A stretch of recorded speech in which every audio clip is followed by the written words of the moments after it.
오늘은 대림절 세 번째 주일입니다. 다 같이 일어나셔서 찬송가 105장을 부르시면서 하나님을 예배하겠습니다.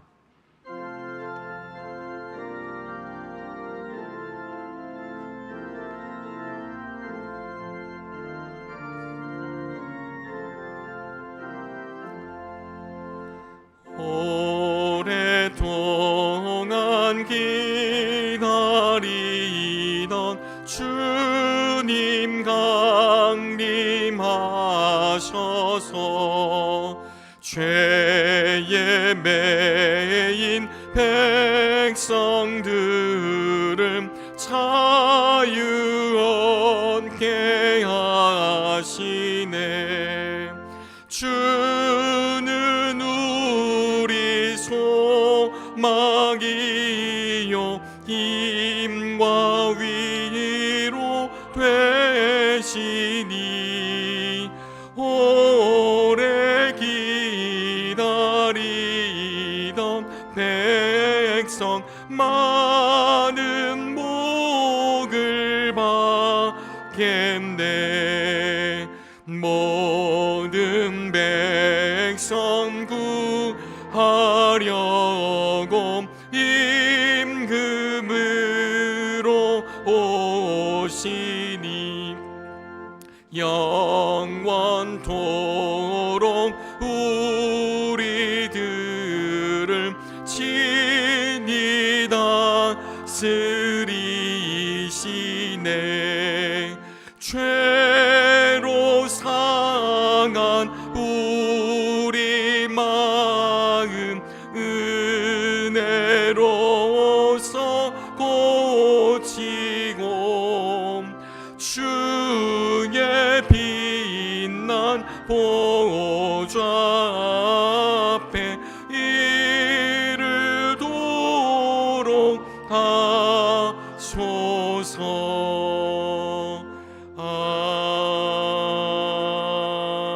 아멘. 내가 여호와로 말미암아 크게 기뻐하며 내 영혼이 나의 하나님으로 말미암아 즐거워하리니 이는 그가 구원의 옷을 내게 입히시며 공의의 겉옷을 내게 더하심이 신랑이 사모를 쓰며 신부가 자기 보석으로 단장함 같게 하셨음이라. 땅이 싹을 내며 동산이 거기 뿌린 것을 돋게 함같이 주 여호와께서 공의와 찬송을 모든 나라 앞에 솟아나게 하시리라. 아멘.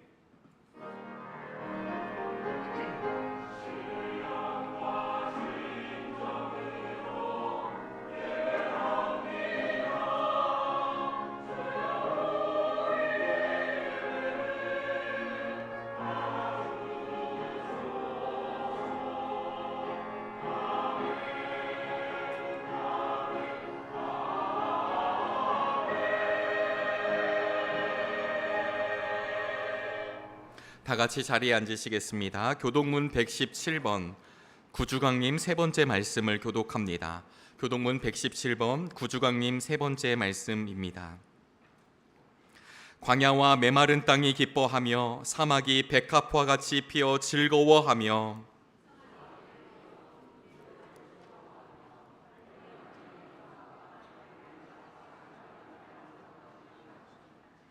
그것들이 여호와의 영광 곧 우리 하나님의 아름다움을 보리로다.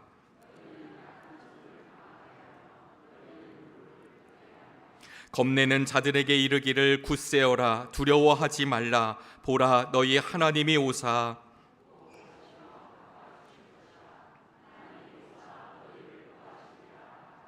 그때에 맹인의 눈이 밝을 것이며 못 듣는 사람의 귀가 열릴 것이며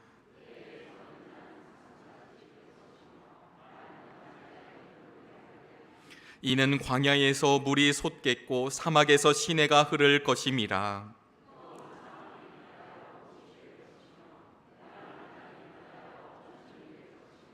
승냥이 눕던 곳에 풀과 갈대와 부들이 날 것이며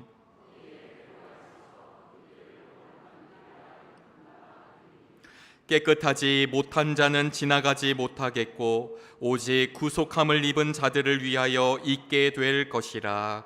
아멘. 사도신경으로 우리의 신앙을 고백합니다. 전능하사 천지를 만드신 하나님 아버지를 내가 믿사오며 그 외아들 우리 주 예수 그리스도를 믿사오니 이는 성령으로 잉태하사 동정녀 마리아에게 나시고 본디오 빌라도에게 고난을 받으사 십자가에 못 박혀 죽으시고 장사한 지 사흘 만에 죽은 자 가운데서 다시 살아나시며 하늘에 오르사 전능하신 하나님 우편에 앉아 계시다가 저리로서 산자와 죽은 자를 심판하러 오시리라. 성령을 믿사오며 거룩한 공회와 성도가 서로 교통하는 것과 죄를 사하여 주시는 것과 몸이 다시 사는 것과 영원히 사는 것을 믿사옵나이다. 아멘.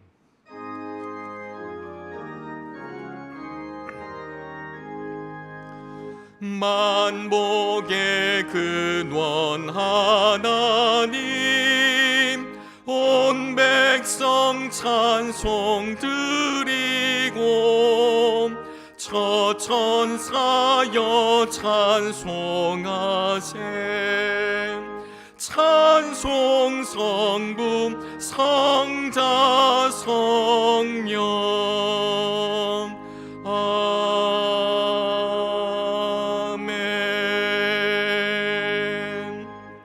민기롱 장로님께서 오늘의 기도를 인도해 주시겠습니다.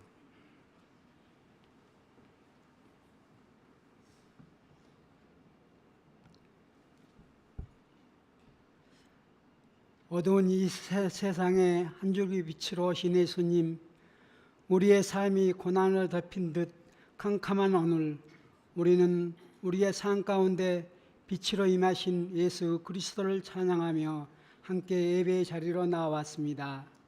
어둠으로 아픔으로 고난으로 덮인 이 땅의 주의 자녀들에게 이 시간 임재하여 주시어 예수 그리스도의 참된 기쁨을 누리고 나아가 그 기쁨을 세상 가운데 전하는 정림 감리교회 모든 성도들이 될 수 있도록 인도하여 주시옵소서. 예수 그리스도를 기다리며 보낸 강림절기를 돌아봅니다. 예수님의 오심을 소망한다 입으로 말하면서도 예수님의 오심을 준비하는 것에 소홀하지 않았는지 우리의 삶을 돌이켜봅니다. 우리를 구원하시기 위해 이 땅에 오신 예수님, 이제 우리가 변화되어 이 땅에서 예수 그리스도의 오심을 예비하는 자로 살아가게 되길 소망합니다. 이미 이 땅에 오셔서 우리를 구원하신 예수 그리스도를 우리가 이제 배움나니 우리의 심령을 변화시키시고 성령으로 거듭나게 하사 다시 오실 예수 그리스도를 소망 중에 증거하며 살아가는 삶 살게 하여 주시옵소서. 예수 그리스도를 전하는 삶, 예수 그리스도의 사랑을 나누는 삶, 예수 그리스도의 마음으로 세상을 변화시키는 삶 살아가게 하사 훗날 예수 그리스도께서 다시 오실 때 잘했다 칭찬받는 우리 모두가 될 수 있도록 인도하여 주시옵소서. 이 모든 신앙의 길 가운데 우리가 예수 그리스도의 핏값으로 세운 정릉 감리교회를 더욱 사랑하게 하시고 이 교회를 통해 하나님께서 이루어 가실 주의 나라를 소망 중에 바라보게 하여 주시길 소망하나이다. 말씀과 기도가 살아있는 교회, 생명을 전하는 교회가 될 수 있도록 정릉 감리교회를 붙들어 주시옵소서. 이를 위해 수고하시는 한희철 담임목사님과 두 분의 부모목사님 그리고 전도사님들을 위해 기도합니다. 주께서 기름 부어 세우신 주의 종들에게 날마다 지혜와 권능, 사랑으로 역사하시어 정릉 감리교회를 이끌고 성도들을 인도하기에 부족함이 없는 주의 종이 될 수 있도록 붙들어 주시옵소서. 예배를 위해 수고하시는 모든 손길들, 하나님의 나라를 위해 각자의 자리에서 이웃을 섬기는 모든 이들을 기억하시어 예수 그리스도를 통해 이 땅에 전하신 기쁨과 평안을 온전히 누리게 인도하여 주시옵소서. 우리의 삶 가운데 임재하시어 우리를 구원하신 예수 그리스도를 찬양합니다. 그리고 다시 오실 예수 그리스도를 기다립니다. 우리의 삶이 고될지라도 전염병으로 인해 두려움에 휩싸일지라도 그 어둠을 뚫고 우리 안에 임하신 예수 그리스도를 잊지 않도록 우리의 심령을 보호하여 주시옵소서. 오늘 이 시간 오직 주님만을 바라보며 나아가는 우리 모두가 되길 원합니다. 예배 가운데 성령으로 임재하시어 우리와 동행하여 주시옵소서. 이 모든 말씀 살아계신 예수 그리스도 이름으로 감사하며 기도드립니다. 아멘.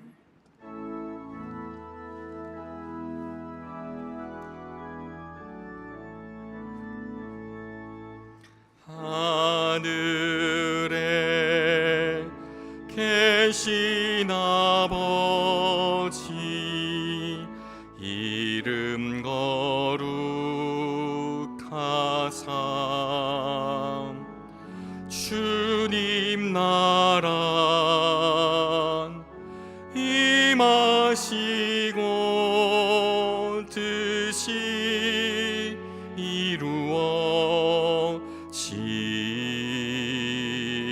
이루어지이다.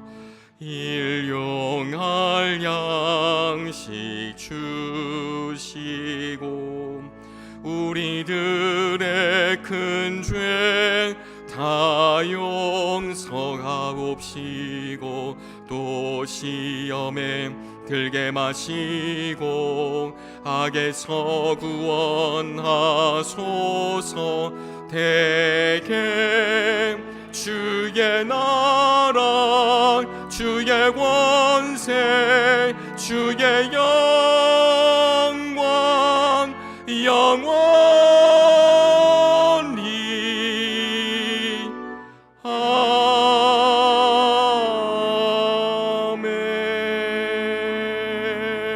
아멘. 오늘 주시는 하나님의 말씀은 베드로전서 3장 15절에서 16절 말씀입니다.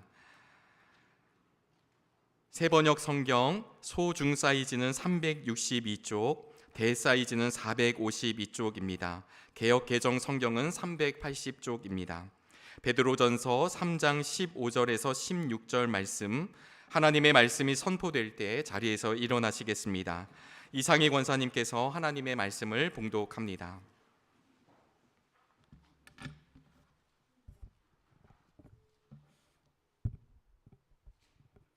다만 여러분의 마음속에 그리스도를 주님으로 모시고 거룩하게 대하십시오. 여러분이 가진 희망을 설명하여 주기를 바라는 사람에게는 언제나 답변할 수 있게 준비를 해 두십시오. 그러나 온유함과 두려운 마음으로 답변하십시오. 선한 양심을 가지십시오. 그리하면 그리스도 안에서 행하는 여러분의 선한 행실을 욕하는 사람들이 여러분을 헐뜯는 그 일로 부끄러움을 당하게 될 것입니다. 아멘.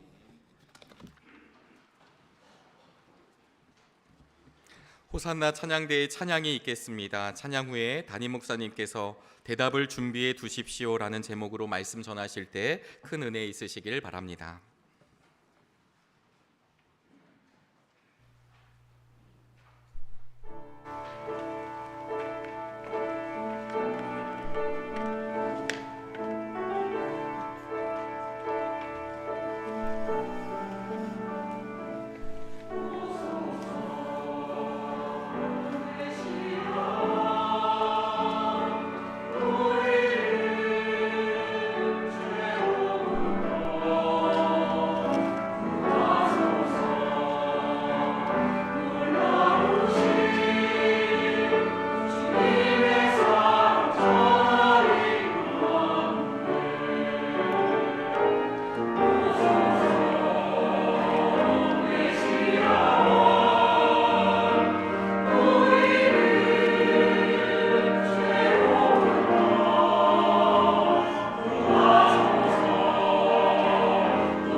주님 오심을 기다리는 오늘은 대림절 세 번째 주일입니다.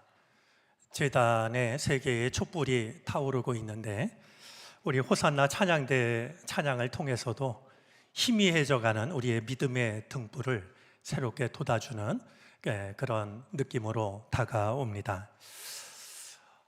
생각해보면 우리의 인생사가 그러하듯이 날씨도 참 고르지 못하다라는 생각이 듭니다. 겨울비치고는 정말 여러 날 그리고 많은 비가 내렸는데요. 또 그 뒤를 이어서 이렇게 맹추위가 찾아왔습니다. 얼마나 추운지 달리는 KTX 유리창이 깨질 정도라고 하던데요. 저희 어렸을 때는 이렇게 날씨가 추우면 이불 속에서 잘 나오지 않으려고 할 때마다 아버지가 한번 밖에 나가보라고 까치가 허옇게 얼어 죽었다고 이런 얘기를 잘 하셨고, 그럼 어디서 까치가 얼어 죽었나 이제 이불 밖으로 나오던 그런 생각이 나는데요. 이런 추위 속에서도 예배의 자리로 나오신 우리 모두 가운데 주님의 더 크신 은혜가 함께 하시기를 바랍니다. 한 해가 기울어 가고 있다라고 하는 것을 곳곳에서 느끼게 되는데 오늘 본문을 통해서도 생각하게 됩니다. 저희가 2023년도는 온 교우가 성경 통독을 했으면 하는 마음으로 이제 한 주 한 주 창세기로부터 말씀을 읽어오기 시작을 했는데 어느새 우리 신약의 끝부분에 해당이 되는 베드로 전후서가 이번 주에 우리가 만나게 되는 본문입니다. 예수님의 12 제자 중에서도 베드로는 많은 것을 생각하게 합니다. 우리가 잘 알고 있는 것처럼 그는 갈릴리 바닷가에서 고기를 잡던 어부였습니다. 평범한 사람이었죠. 어느 날 주님께서 나를 따라오라고 그를 부르셨고 그가 모든 것을 뒤로 하고 주님을 따라갑니다. 이제 이 베드로는 우리가 주님을 따르기만 하면 누구라도 언제라도 주님의 제자가 될 수 있음을 우리에게 보여줍니다. 우리 성경에 나오는 12 제자들의 이름을 보면 베드로의 자리는 언제라도 맨 앞자리입니다.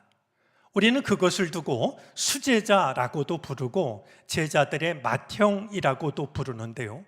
베드로는 예수님을 어정쩡하게 따르지 않았습니다. 결코 뜨뜻미지근한 신앙이 아니었습니다.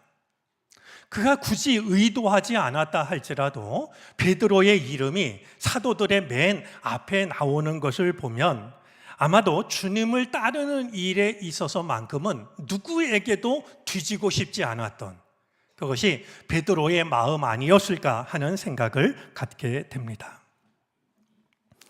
이제 베드로가 예수님의 12 제자 중에서 맏형과 같았다라고 하는 그 사실보다도 더 의미 있게 와 닿는 부분이 있는데요.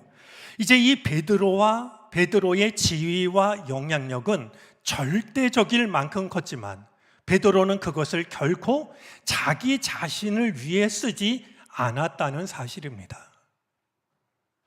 그가 제자의 맏형으로서 자신한테 주어진 지위나 자신이 가지고 있는 영향력을 자기를 위해서 사용하지를 않았습니다. 이런 베드로의 마음이 베드로전서 5장 6절에도 담겨져 있다라고 여겨집니다. 우리 한번 베드로전서 5장 6절 말씀을 같이 한번 확인해 보도록 하겠습니다. 우리 화면에 있는데요. 그러므로 여러분은 하나님의 능력의 손 아래로 자기를 낮추십시오. 때가 되면 하나님께서 여러분을 높이실 것입니다.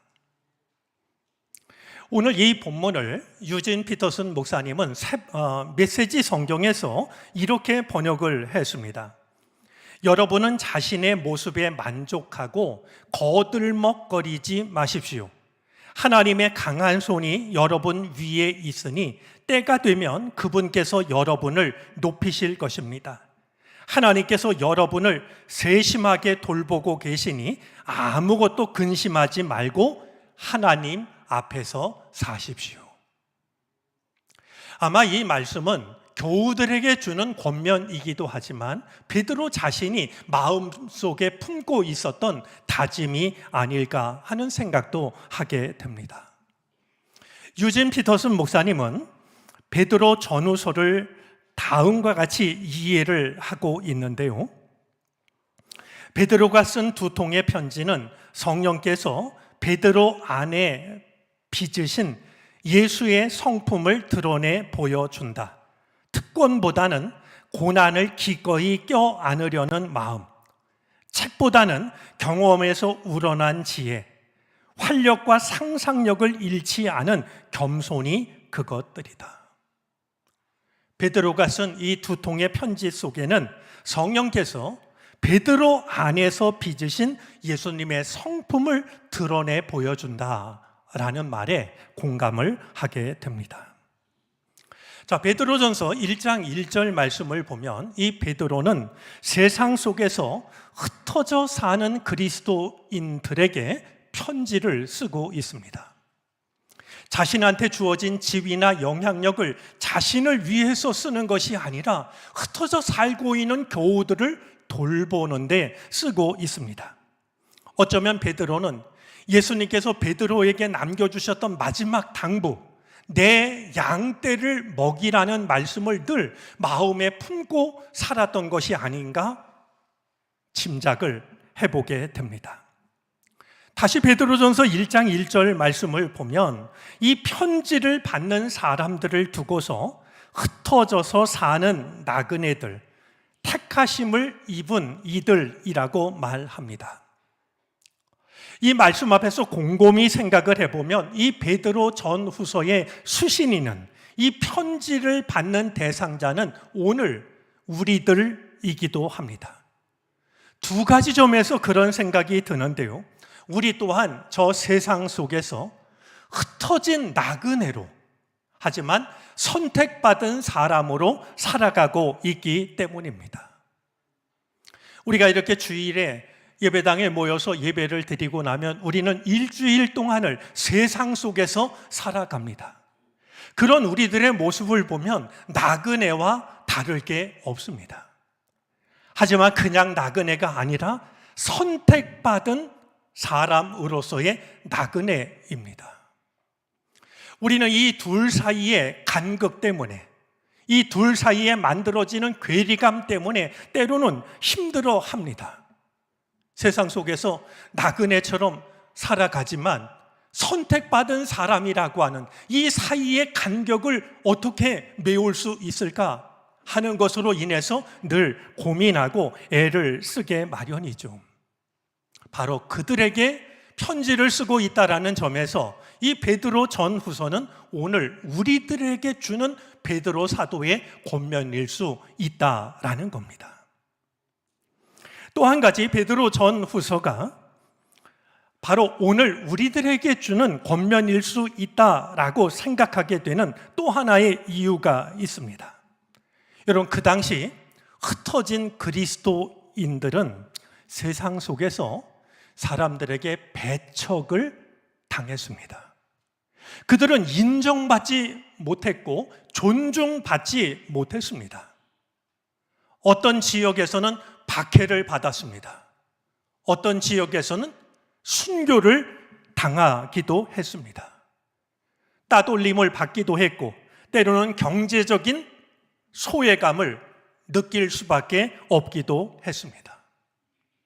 생각해보면 오늘 우리도 크게 다르지가 않습니다. 여러분들이 세상 속에서 생활할 때 여러분들이 하나님을 믿는 사람이라고 하면 세상 사람들이 여러분을 더 신뢰해 줍니까? 여러분들이 하나님을 믿는 사람이라고 하면 여러분들을 더 존중해 주는지요? 우리는 반대의 경험을 더 많이 하며 살아가고 있습니다. 그 당시 그리스도인들이 받았던 세상 사람들로부터의 인식이 오늘 우리가 받고 있는 인식과 크게 다를 것이 없습니다. 똑같은 잘못을 해도 기독교인이 잘못을 하면 몇 배의 비난을 받는 것이 현실이기도 합니다. 그런 점에서 세상 속에서 흩어진 나그네로 살아가는, 하지만 선택받은 사람들에게 주고 있는 이 베드로의 권면은 오늘 우리에게 주는 베드로 사도의 권면일 수 있기 때문에 우리는 베드로 전후서를 더욱 꼼꼼하게 읽을 필요가 있는 것이죠. 베드로 사도는 이 베드로 전후서를 통해서 세상 속에서 흩어진 나그네로 살아가고 있는 그리스도인들에게 몇 가지 중요한 권면을 하고 있습니다. 먼저 이 베드로 사도는 거룩한 집을 지으라고 권면을 합니다. 좀 생뚱맞게 여겨지기도 하고요, 난감하게 여겨지기도 합니다. 아니, 세상 속에서 나 하나의 믿음을 지키기도 어려운데 거룩한 집을 지으라니, 이게 도대체 무슨 뜻일까요? 베드로전서 2장 4절부터 5절이 그것을 일러주고 있는데요, 우리 한번 말씀을 한번 같이 읽어보고 이어서 생각을 하도록 하겠습니다. 우리 한 목소리로 베드로전서 2장 4절과 5절을 한번 읽도록 하겠습니다. 읽어주시겠습니까?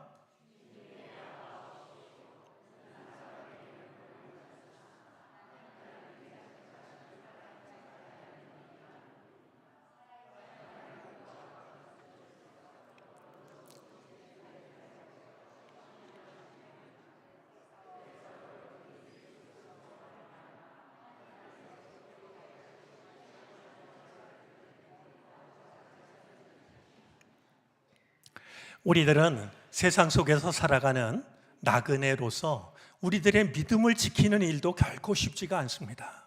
그럼에도 불구하고 세상 속에서 거룩한 집을 짓는 사람이 되라고 권하는 데는 이유가 있습니다. 바로 예수님께서, 예수 그리스도께서 모퉁이 돌이 되시기 때문입니다. 우리의 힘으로는 우리의 믿음 하나 지키기가 어렵지만, 사람에게는 버림을 받았지만 하나님으로부터는 택함을 받으신 예수님께서 살아있는 돌이 되셔서 그분이 머릿돌이 되시기 때문에 우리는 그 곁에서 또 하나의 돌이 되어서, 또 하나의 살아있는 돌이 되어서 거룩한 집을 지을 수가 있다라는 것입니다. 내 능력으로, 내 믿음으로 거룩한 집을 짓는 것이 아니라 늘 우리와 함께 하시는 예수님께서 머릿돌이 되시기 때문에 집을 지을 때면 언제나 머릿돌을 시작으로 벽돌을 이어감으로써 집을 지었는데요, 주님께서 우리들의 머릿돌이 되시기 때문에 우리는 우리의 힘이 아닌 머릿돌이 되시는 주님이 계시기 때문에 거룩한 집을 지을 수가 있다라고 말씀하고 있는 겁니다.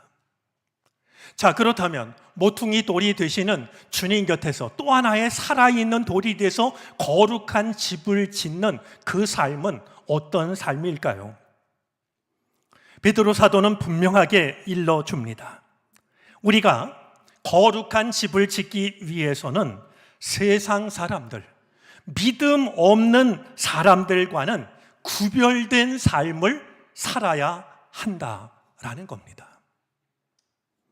오늘 본문 앞에 나오는 말씀들이 그것을 일러주고 있는데요, 8절과 9절 말씀입니다.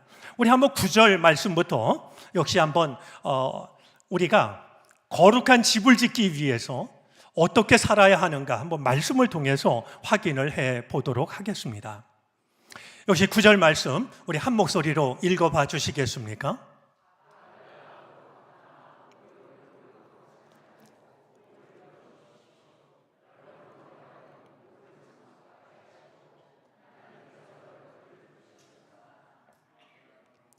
세상 속에서 사람들이 믿는 자를 무시하고 믿는 자를 박해한다 할지라도 악을 악으로 갚지 말라고, 모욕을 모욕으로 갚지 말라고, 오히려 그들에게 복을 빌어주라고.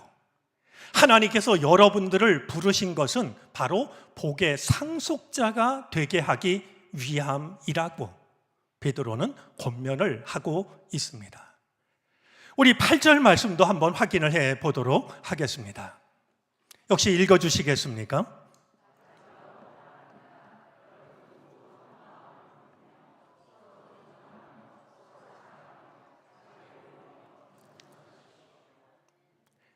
세상이 어떻게 변하든지, 세상 사람들이 하나님을 믿는 여러분들을 어떻게 대하든지 믿는 자로서의 정체성을 잃어버리지 말라라고 말하고 있는 겁니다.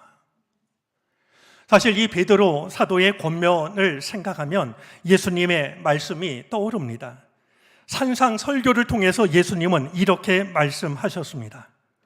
눈은 눈으로, 이는 이로 갚으라 하고 말한 것을 너희는 들었다. 그러나 나는 너희에게 말한다. 악한 사람에게 맞서지 말아라. 누가 네 오른쪽 뺨을 치거든 왼쪽 뺨마저 돌려 대어라. 너를 걸어 고소하여 네 속옷을 가지려는 사람에게는 겉옷까지도 내주어라. 누가 너더러 억지로 오리를 가고자 하거든 십리를 같이가 주어라. 내게 달라는 사람에게는 주고 내게 꾸려고 하는 사람을 물리치지 말아라. 바로 이렇게 살아가는 것이 우리가 머릿돌 되시는 주님과 연합해서 거룩한 집을 지어가는 것이라고 일러주고 있는 겁니다. 아무리 우리가 이 말씀이 귀한 말씀이라 할지라도 어떻게 그럴 수 있을까라는 질문이 남게 되는데요. 우리 12절 말씀은 우리가 그럴 수 있는 이유를 분명하게 들려주고 있습니다. 우리 12절까지 한번 같이 읽어보겠습니다. 주님의 눈은 의인들을 굽어보시고 주님의 귀는 그들의 간구를 들으신다. 그러니 주님은 악을 행하는 자들에게서는 얼굴을 돌리신다. 우리가 그 삶을 살아가야 하는 까닭은 주님의 눈이 우리를 바라보고 계시기 때문에, 주님의 귀가 우리들의 기도를 들으시기 때문에 세상 사람들이 우리를 악하게 한다 할지라도 똑같이 악하게 하지 않고, 세상 사람들이 우리를 모욕한다 할지라도 모욕하지 않고 오히려 그들을 축복하면서 살아갈 수가 있다라고 베드로 사도는 일러주고 있는 것입니다. 이렇듯 세상 속에서 믿음을 가진 우리가 믿음 없는 사람들과는 확연하게 구별되는 삶을 살아가게 될 때 우리는 거룩한 집을 짓는 사람으로 살아갈 수가 있다라고 오늘 성경은 일러주고 있는 겁니다. 우리 그저 나 하나 신앙 힘들게 지키는데 머물지 마시고요, 우리가 또 하나의 살아있는 돌이 되어서 머릿돌 되시는 주님으로부터 시작해서 거룩한 집을 지어갈 수 있는 우리 모두가 되어질 수 있기를 바랍니다. 자, 세상 속에서 흩어져 사는 그리스도인들에게 주는 베드로의 권면 중에 또 하나의 중요한 권면이 있습니다. 베드로 전후서를 읽으면서 본문을 오늘 우리 베드로전서 3장 15절 16절로 정한 것도 같은 이유 때문입니다. 여러분, 우리가 세상 속에서 흩어져 사는 나그네지만 그게 전부가 아니라 택함 받은 사람으로 살아가게 되면요, 세상 사람들은, 믿음 없는 사람들은 의아한 마음으로 우리를 바라보게 됩니다. 저 사람은 왜 그럴까? 저 사람은 어떻게 저렇게 살까? 우리가 저 사람을 욕하면 저 사람도 우리를 욕할 것 같은데, 아니 환하게 웃으면서 오히려 우리를 축복하다니. 우리가 저 사람을 핍박했는데 저 사람은 똑같이 악한 태도를 보이는 게 아니라 오히려 우리에게 복을 빌어주니 저 사람은 어떻게 그럴 수가 있는 것일까? 지렁이도 밟으면 꿈틀한다고 했는데 도대체 저 사람 속에는 무엇이 있길래 저 사람은 나와 다른 것일까? 여러분, 이런 마음이 하나 둘씩 쌓이기 시작하면은요, 어느 날 그들이 우리한테 묻지 않겠습니까? 당신 안에는 도대체 무엇이 있길래 그렇게 할 수가 있냐고. 당신은 도대체 어떤 소망을 가지고 있길래 우리들의 생각과는 달리 그런 모습으로 살아갈 수가 있는 거냐고. 당신에겐 우리가 알지 못하는 그 뭔가가 분명히 있는데 그것이 무엇인지 이제는 말해주지 않겠느냐고 말이죠. 우리가 세상 속에서 나그네로 살아가지만 택함 받은 사람으로 살게 될 때 사람들은 그렇게 살아가는 이유를 우리에게 물어올 것입니다. 사람들이 좋은 쪽으로 관심을 가질 만한 삶을 사는 것, 어쩌면 그것이 예수님께서 말씀하신 세상의 소금이 되는 길일지도 모릅니다. 우리가 짠 음식을 먹으면 물을 찾게 되는데요, 우리 안에 우리가 모시고 사는 하나님을 누군가가 알게 된다라고 하면, 소금을 만난 자가 갈증을 느끼는 것처럼 우리를 만난 누군가가 마음속에 묻어두었던, 마음속에 무시하고 있었던 하나님에 대한 갈증을 느끼게 되는 말이죠.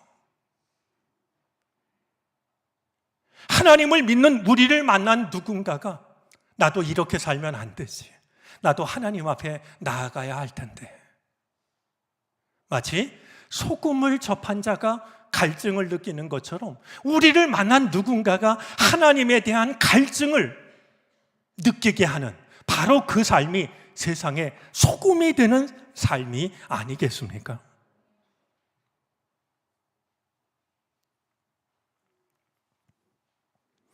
우리에게 우리가 가진 소망의 이유, 어떻게 그런 삶을 사는지 궁금해하는 이들이 우리에게 질문을 할 때 우리가 꼭 기억해야 될 게 있습니다.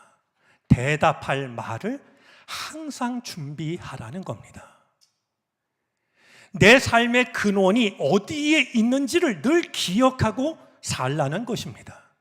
그리고 누가 물으면 당황해서 우물쭈물하지 말고 대답할 말을 항상 준비해 두는데, 대답을 할 때에도 온유함과 두려움으로 하라고 말씀하고 있습니다. 함부로 말하지 말고, 무성의하게 대답하지 말고 겸손한 모습으로 행여라도 나를 드러내지 않고 주님만을 드러내는 대답을 하라라는 것입니다. 여러분, 농촌에서 목회를 하다가 보면은요, 똑같이 씨앗을 심어도요, 대충 심는 사람하고 정성껏 심는 사람은 결과가 다릅니다. 이상하죠? 똑같은 밭에 똑같은 씨앗을 심는데도요, 그냥 대충 심는 사람하고요, 정성스럽게 하나하나 심는 사람은 결과가 다릅니다. 여러분, 밭에 곡식을 심는 씨앗이 그렇다고 하면 누군가의 마음속에 복음의 씨앗을 심는 것은 더욱 그러하지 않을까요?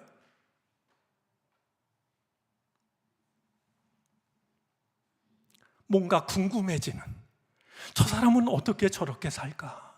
내가 볼 땐 힘들고 어렵고 원망하고 불평하고 정말 그런 삶인데 어떻게 저렇게 복을 빌어주는 삶을 살까? 어떻게 저렇게 평안함이 마음속에서 샘솟아날까? 누군가가 물어오게 될 때 대답할 말을 항상 준비해 두되 온유함과 부드러움과 두려운 마음으로 나를 드러내는 것이 아니라 그 삶을 살 수 있게 하신 주님을 드러내고자 하는 마음으로 대답을 하라는 것이 바로 베드로 사도의 권면인 것입니다. 하나님의 말씀 앞에 서면 말씀은 늘 거울과 같아서 우리 자신을 돌아보게 됩니다. 늘 그렇지만 오늘 말씀은 더욱 그러합니다. 과연 지금의 나는 세상 사람들이 믿음의 이유를 물어올 만한 삶을 살고 있는 것일까? 세상 사람들이 내 안에는 없지만 저 사람 속에 있는 뭔가 부러워하고 배우고 싶은 그 무엇인가를 우리가 간직한 채 살아가고 있는 걸까? 누가 나에게 믿음의 이유에 대해서 물어온다라고 하면 나는 대답할 말이 있는 것일까? 사람들이 내 신앙에 대해서 어떤 것도 궁금해하지 않고 있다라고 하면 나는 맛을 잃어버린 소금은 아닐까? 많은 것들을 돌아보게 됩니다. 오늘 예배를 드리는 우리 모두의 삶 가운데 믿음 없는 사람들이 바라볼 때도 저 사람이 저런 삶을 사는 이유가 뭘까? 저 사람 속에는 어떤 소망의 이유가 있는 것일까? 나도 좀 배우고 싶다.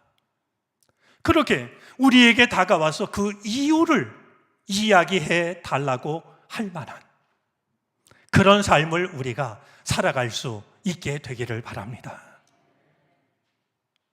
그때 당황하는 것이 아니라 내가 그 삶을 살았던 이유가 내 믿음이 좋아서가 아니라 내 인격이 훌륭해서가 아니라 내 안에 계신 주님 때문이라고 하는 것을 그 대답을 항상 준비해 두되 온유한 마음과 두려운 마음으로 대답을 들려줄 수 있는 우리 모두가 되어질 수 있기를 바랍니다.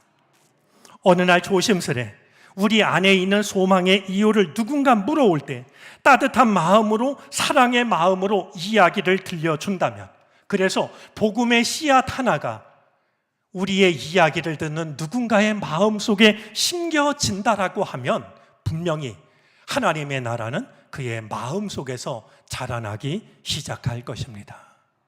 이 놀랍고도 귀한 은혜가 오늘 주님의 말씀 앞에서 우리 마음의 문을 열고 말씀을 받아들이는 우리의 삶 가운데 언제라도 함께 하시기를 주의 이름으로 축원합니다. 기도하겠습니다.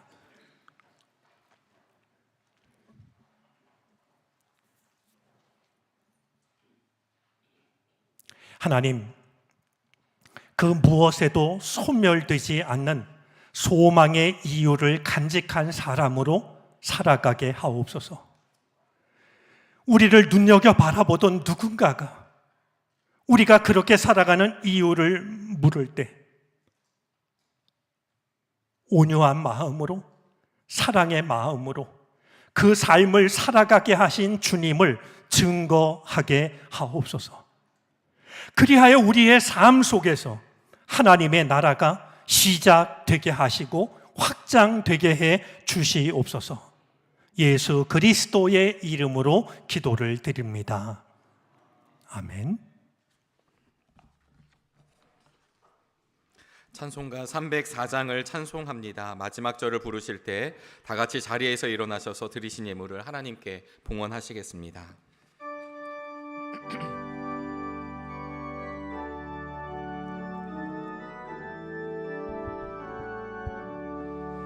그 크신 하나님의 사랑 말로 다 형용 못하네. 저 높고 높은 별을 넘어 이 낮고 낮은 땅 위에 죄범한 영혼 구하려 그 아들 보내 삶 화목제물 삼으시고 죄 용서하셨네. 하나님 크신 사랑은 증량 다 못하네. 영원히 변치 않는 사랑 성도여 찬양하세.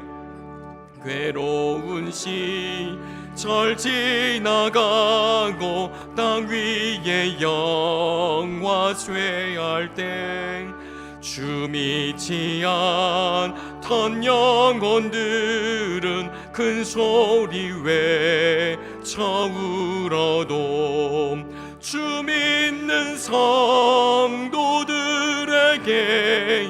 큰 사랑 베푸삼 우리의 죄 사했으니 그 은혜 잊을까 하나님 크신 사랑은 증량 못하네 영원히 변치 않는 사랑 성도여 찬양하세 하늘을 두루마리 삼고 바다를 먹물 삼아도 한없는 하나님의 사랑 다 기록할 수 없겠네 하나님의 크신 사랑 그 어찌 닿았을까 저 하늘도 비싸도 채우지 못하리 하나님 크신 사랑은 증량 다 못하네 영원히 변치 않는 사랑 성도여 찬양하세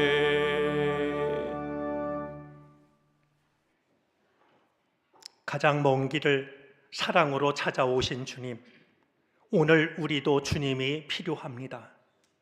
주님, 기다림의 등불을 밝히고 주의 은총을 사모하는 우리에게 오셔서 다시 한번 우리 삶을 회복시켜 주시기를 바라고 원합니다. 우리를 괴롭히는 근심과 걱정, 어둡고 무거운 마음에서 우리를 건져 주시옵소서. 기가 막힐 웅덩이와 수렁에서 우리를 꺼내 주시기를 바라고 원합니다. 주님의 손이 닿지 못할 만큼 깊은 웅덩이는 이 세상에 없는 줄 압니다. 우리의 형편과 사정을 주께서 아시오니 주여 우리를 건지시고 든든한 반석에 세워 주시기를 바라고 원합니다. 또한 우리에게는 꼭 필요하고 우리가 애써 노력하고 기다리지만 허락되지 않은 일들도 있습니다. 간절히 기도하며 간절히 기다리는 우리의 기도와 간구를 들어주시기를 바라고 원합니다. 하나님의 사람으로 이 세상을 살아갈 때 부족함이 없게 하여 주시고 부끄러움을 당하지 않게 해 주시기를 바라고 원합니다. 영육간 강건하게 하여 주시고 가정이 평안하게 하여 주시며 하고 있는 모든 일 가운데 풍성한 열매가 나타나게 해 주시옵소서. 하나님, 이 우리가 바치는 예물 속에는 우리가 주님께 드리는 기도와 간구, 우리 삶의 형편과 사정이 담겨져 있사오니 합력하여 주의 뜻을 나타내 주시기를 바라고 원합니다. 우리가 주께 마음을 드렸사오니 주님의 나라, 주님의 영광을 위하여 주 뜻대로 사용해 주옵소서. 감사를 드리며 예수 그리스도의 이름으로 기도를 드립니다. 아멘.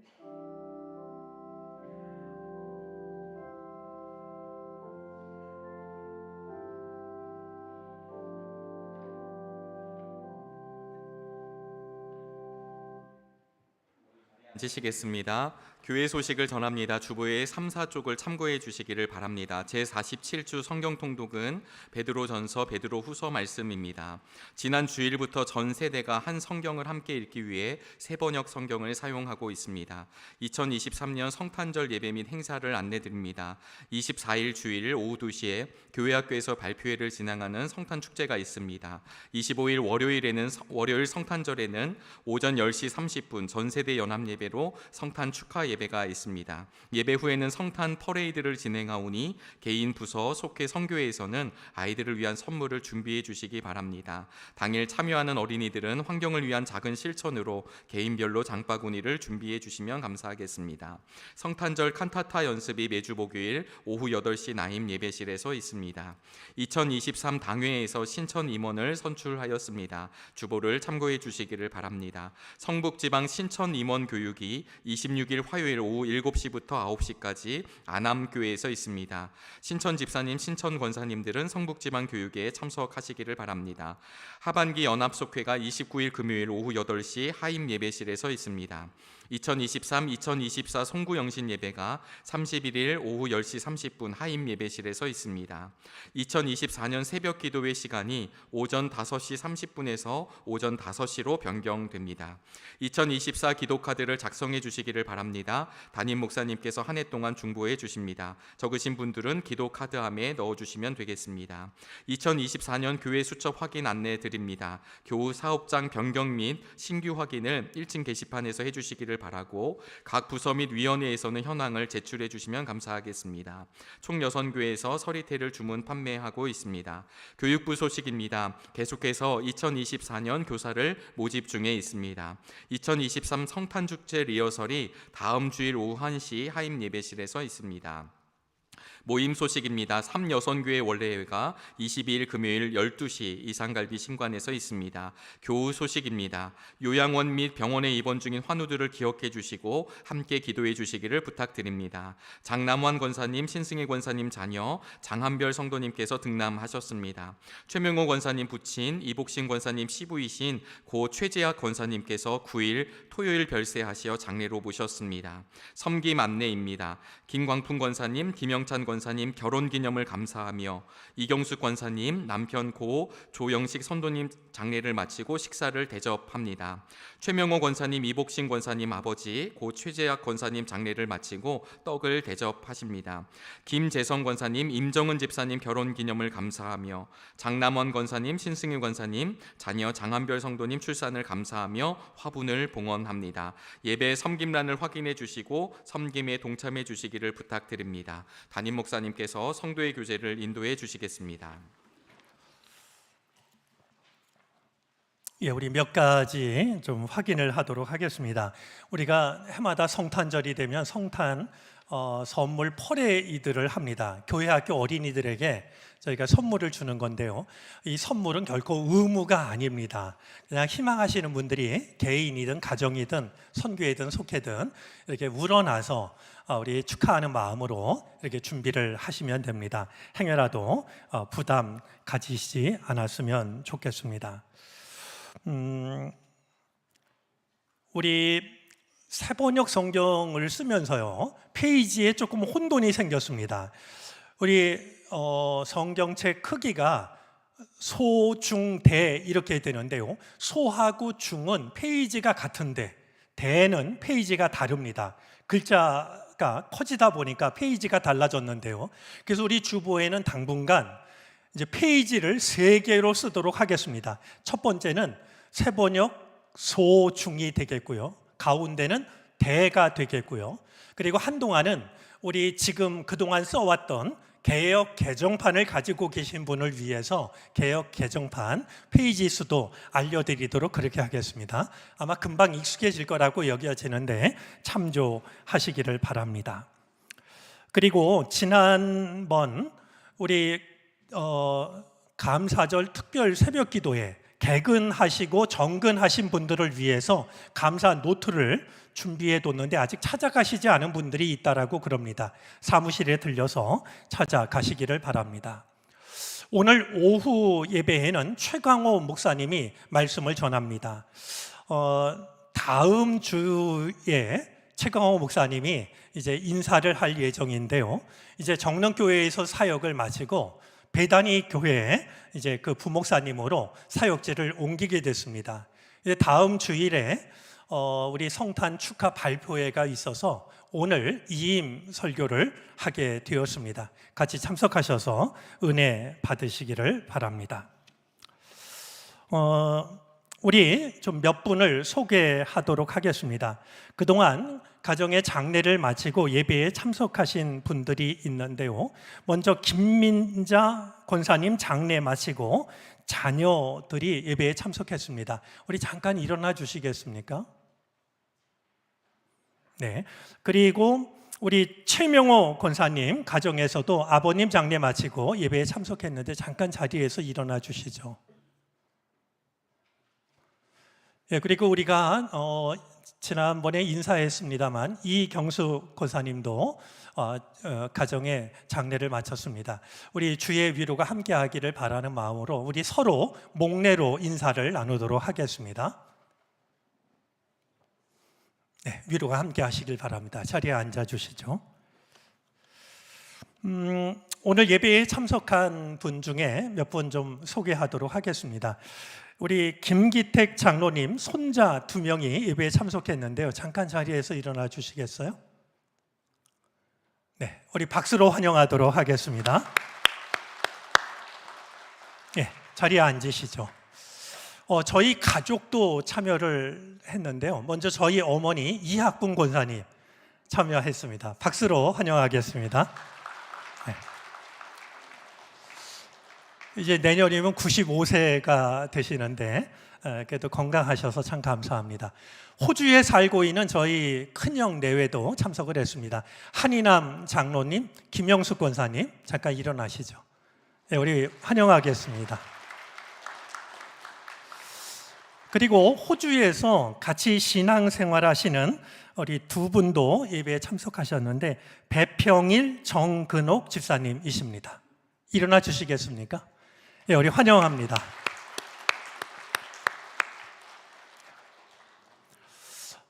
제가 문자로 알려드렸는데 혹시 신앙생활 오래 한 가정에서요 1928년도에 나온 선한문 관주 성경 혹시 집에 있으신 분은 저한테 꼭 좀 알려주시기를 바랍니다.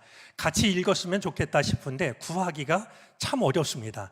한번 오래전부터 신앙생활 하신 가정에 혹시 이 선한문 성경책이 있지 않은가 한번 살펴보시면 좋겠습니다.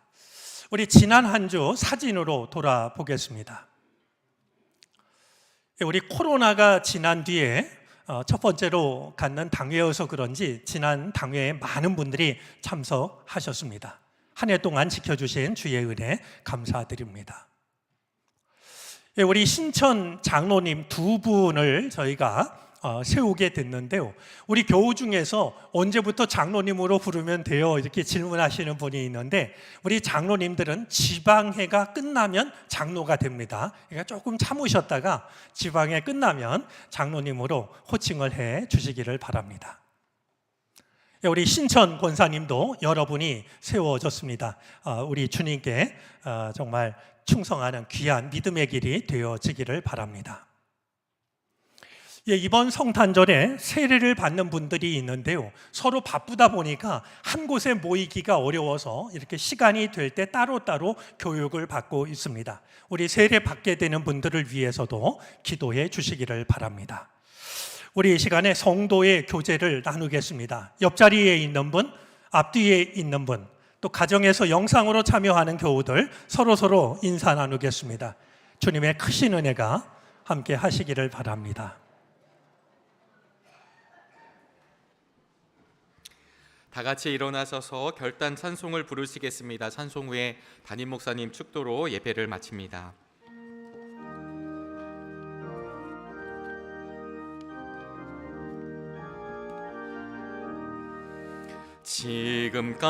지금까지 지내온 것 주의 크신 은혜랑 한이 없는 주의 사랑 어찌 이루 말하랴. 찬하게나 주의 손이 항상 살펴주시고 모든 일을 주 안에서 형통하게 하시네. 몸도 맘도 연약하나 새 힘받아 살았네. 물 붓듯이 부으시는 주의 은혜 족하다. 사랑 없는 거리에 나 험한 산길 내맬 때 주의 손을 굳게 잡고 찬송하며 가리라. 주님 다시 회올 날이 날로 날로 다가와 무거운 짐 주께 맡겨 벗을 날도 멀잖네. 나를 위해 예비하신 고향집에 돌아가 아버지의 품 안에서 영원토록 살리라. 지금은 우리 구주 예수 그리스도의 크신 은혜와 하나님 아버지의 극진하신 사랑하심과 도우시며 이끄시는 성령의 은총이 세상 사람들 앞에 소망의 이유를 간직한 사람으로 온유함과 두려움으로 언제나 대답할 말을 품고 살아가기를 원하고 다짐하며 돌아서는 우리 모두 가운데 이제로부터 영원토록 함께 계시옵기를 간절히 축원하옵나이다. 아멘.